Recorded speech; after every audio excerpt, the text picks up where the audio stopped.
It's your man Jay Graves, and welcome to the Jay Graves Report College Football Weekly Preview, Week 8. Blazing hot games this weekend. Everybody's in the middle of the schedule. Everybody's playing conference games, rivalry games, huge trap games. It's so hot that your boy couldn't even put on a shirt and tie this weekend. Couldn't come in with the suit today. Because y'all know how I like to wear the fine haberdashery. But I'm also smart enough to know that I can't sweat them joints out. So I have to go casual so we can really get it in today. Now, let's go to the SEC, the first of 5 ball games. LSU, number 6 LSU, goes to Texas A&M. First trap game of the weekend. Now, anybody knows anything about Big 12 football in the past, Texas A&M, Kyle Field is always the trap.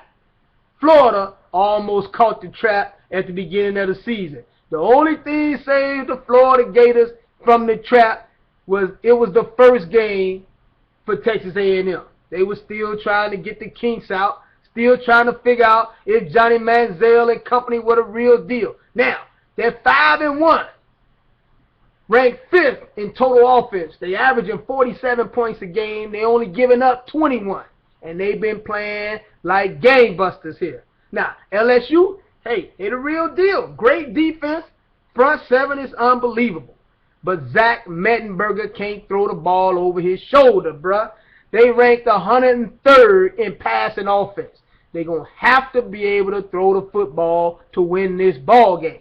And I don't see them being able to throw the ball well enough to come out of Kyle Field and battling the 12th man and Reveille and come out of the trap with a win. So I'm going with Texas A&M shocks the world and beats LSU in Kyle Field. Let's go to the second ball game. Let's go down to the Big 12.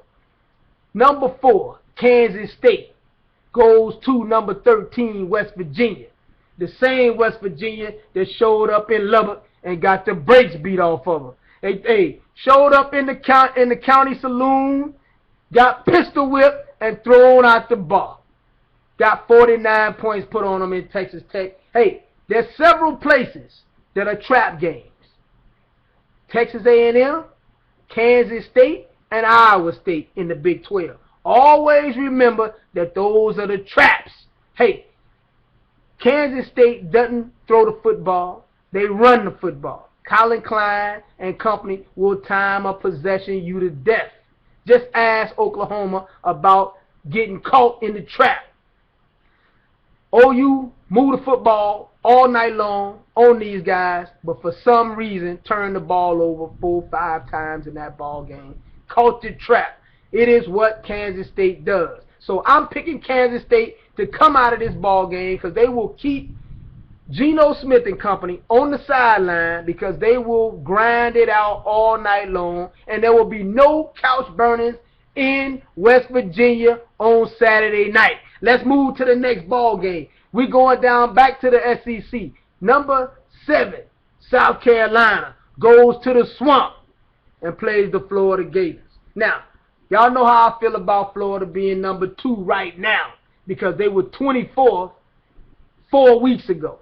But if they keep playing, keep banging like they've been doing, and play this schedule out, because in my opinion, they've got the toughest schedule in the country, and this gauntlet they're about to run through right now, they still got South Carolina, Georgia. They're going to have to play Florida State, and then possibly a SEC championship. If they win all those ball games, they should be number 1 in the country because Alabama's schedule is dull. Now, so I'm picking Florida to come out of this ball game with a win. And please, after this ball game, I don't want to hear anything else about South Carolina. Boys been trying to sell me South Carolina like they selling noni juice. You just can't sell it to me, bruh. Let's keep it real. The best predictor of future behavior is past behavior. In 120 years of football, South Carolina has won one conference championship. They've got 3 measly All-Americans, bro. Now, they did have a Heisman Trophy winner in George Rogers in 1980. Baby, let's keep it 1980. Let's keep it real all the way 100, whichever comes first. If you've only got one conference championship in 120 years.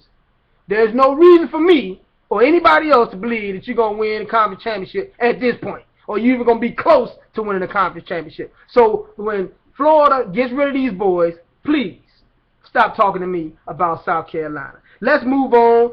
Let's stay in the state of Florida. Let's move on down the road. Florida State goes to Miami. Huge ball game in the state of Florida because it's a rivalry game. One of the old timers told me, one of my boys that used to play for the Florida State Seminoles used to say this all the time. The Florida State-Miami game is the biggest rivalry in the country because there are more #1 draft picks playing in that ball game than any other ball game in the country. Well, that was then, and this is now, because this ain't that, bruh. Miami is still on the come up, and Florida State, hey, they the real deal, because they got caught slipping. They got caught slipping at North Carolina, but they won't get caught slipping anymore this season. You know how it is. You show up at North Carolina State, boys been staying up all night playing video games, talking to the girls. You know, they ain't taking them serious and got caught sleeping. So that won't happen again. Florida State will come in there, handle their business, put up crazy points on Miami, and go to the crib. Now, last ball game of the weekend. I've been telling boys for 5 weeks, 6 weeks.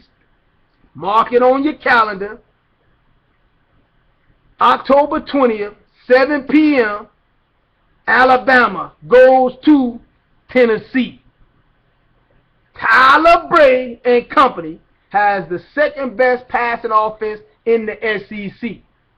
Justin Hunter, Cordell Patterson, the 2 best wide receivers in the SEC. Tennessee shocks the world, beats Alabama. This is the reason I say they beat Alabama, because if you've been paying attention, Alabama's got the best front 7 in America. And 4 guys in the back, hanging out in the back, they suspect. They not as good as everybody advertising that they are. They just hanging out. They like the cats that's hanging out with the band that ain't really playing. They the guys that's just hanging out, checking for the groupies, getting all the women on the side because they hanging out with the front 7. Those 4 guys in the back aren't the real deal, and Tyler Bray will expose them. So the Tennessee Volunteer Navy will be singing Rocky Top all night long, and holla at your boy when you sing it, because I've been calling it Tennessee Shocks the World. Holla at your boy. It's your man Jay Graves from the JayGravesReport.com, or you can hit me up on Twitter at JayGravesReport and holla at your boy.